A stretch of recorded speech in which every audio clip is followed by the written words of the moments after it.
Bonjour les auteurs. Aujourd'hui, j'ai envie de vous parler des choses qui nous passionnent. Vous savez, depuis qu'on est confiné à la maison, il y a beaucoup de choses qu'on aimait faire, qu'on ne peut plus faire maintenant. Mais il y a aussi des choses qu'on aimait faire, qu'on avait moins de temps pour faire et peut-être on a plus de temps pour les faire maintenant qu'on a plus de temps à la maison.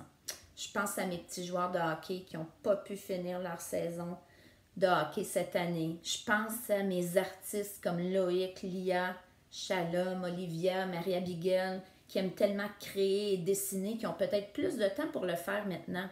Je pense à Maya qui voyage beaucoup avec sa famille, à Logan qui est en pause de sport extrême, à Jeanne et à Alexandre et tous les amoureux des animaux qui peuvent passer plus de temps avec leurs animaux de compagnie à la maison.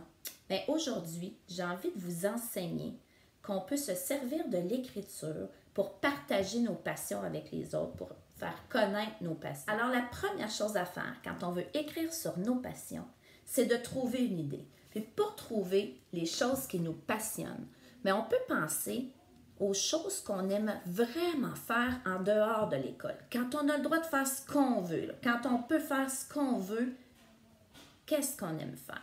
On peut aussi penser aux sujets sur lesquels on aimerait en apprendre plus, quelque chose qui nous intéresse vraiment, puis sur lequel on voudrait en apprendre.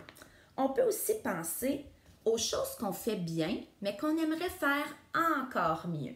Puis on peut même penser aux personnes qu'on aime, qu'on connaît beaucoup, sur lesquelles on voudrait apprendre plus de choses, ou même les personnes qu'on connaît un peu moins, mais sur lesquelles on est curieux d'apprendre des choses. Ensuite, on peut noter nos idées pour être certain de ne pas les oublier et avoir plein d'idées de sujets quand vient le temps d'écrire. Alors, c'est ce que je vais faire, je note mes idées.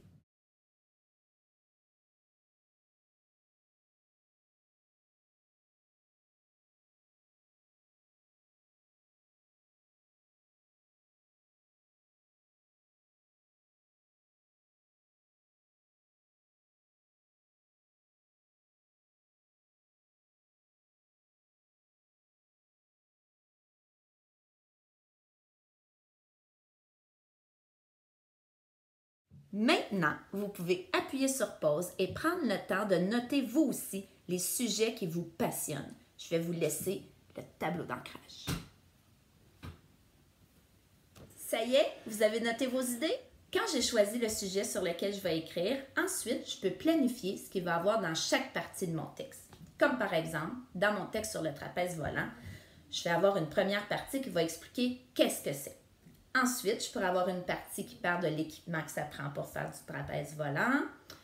Je pourrais avoir une troisième partie où j'explique les différentes sortes de figures qu'on peut faire. Je pense que ça va être important que j'ai aussi une partie qui parle des règles de sécurité. Puis, je pourrais terminer en expliquant différentes activités de trapèze qu'on peut faire aussi, qui ressemblent au trapèze volant, ou peut-être même d'autres activités de cirque qu'on pourrait faire aussi si on aime le trapèze volant.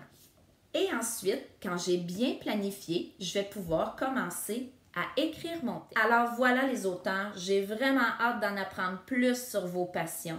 Vous pouvez m'envoyer ce que vous allez avoir écrit aujourd'hui, même si ce n'est pas terminé. J'ai tellement hâte de vous lire. Alors, au boulot les auteurs!